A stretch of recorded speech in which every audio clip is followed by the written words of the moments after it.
Fortified चावल पर अब तमिलनाडु से बड़ी खबर सामने आई है। दरअसल तमिलनाडु के मुख्यमंत्री एमके स्टालिन ने केंद्र की मोदी सरकार को पत्र लिखा है और फोर्टिफाइड चावल के लाइसेंस जारी करने में हस्तक्षेप करने की मांग की है। स्टालिन का कहना है कि केंद्र सरकार के पोर्टल पर अपलोड किए गए 77 नमूनों में से केवल 33 नमूने के ही परिणाम जारी किए गए हैं। उन्होंने कृषि मंत्रालय से सर्टिफिकेशन प्रोसेस में तेजी लाने का आग्रह किया है। इसके पीछे उनका तर्क है कि केंद्र के दिशा निर्देशों के अनुसार धान की मिलिंग के लिए फोर्टिफाइड चावल अनिवार्य है। इसके साथ ही एमके स्टालिन ने केंद्र सरकार से फोर्टिफाइड चावल के लिए लाइसेंसिंग प्राधिकरण दक्षिणी राज्यों को सौंप दिए जाने का आग्रह किया है। साथ ही तमिलनाडु द्वारा केंद्र सरकार से धान खरीद के लिए अनुमेय नमी की मात्रा 17% से बढ़ाकर 22% करने का भी आग्रह किया गया है। फोर्टिफाइड चावल को लेकर मुख्यमंत्री एमके स्टालिन का कहना है कि इस साल अब तक तमिलनाडु में धान की खरीद 14.11 लाख मीट्रिक टन तक पहुंच गई है, जो पिछले वर्ष की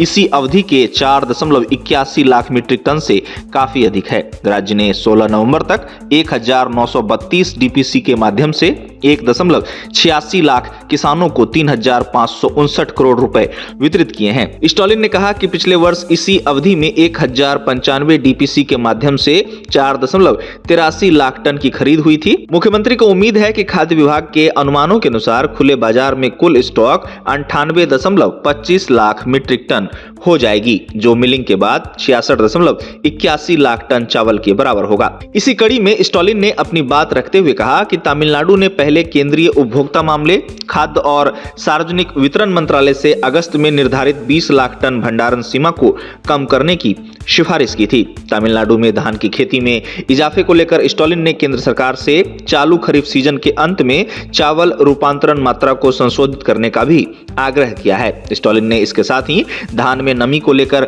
अपनी बात रखते हुए कहा कि केंद्रीय टीमों ने इसको लेकर जरूर राज्य का दौरा किया है, पर बढ़ी हुई सीमा की अनुमति देने वाले आदेश अभी जारी नहीं किए गए हैं। गौरतलब है कि भारत में इस साल भी बड़ी मात्रा में धान का उत्पादन हुआ है। आंकड़े बताते हैं कि 2024-25 के खरीफ सीजन में भारत में धान की अनुमानित खरीद 485 लाख मीट्रिक टन है। आपको बता दें कि यह आंकड़ा पिछले साल की तुलना में 4.6% अधिक है और अक्टूबर 2024 से जनवरी 2025 के बीच एफसीआई द्वारा 41.591 मिलियन टन धान की खरीद की गई है।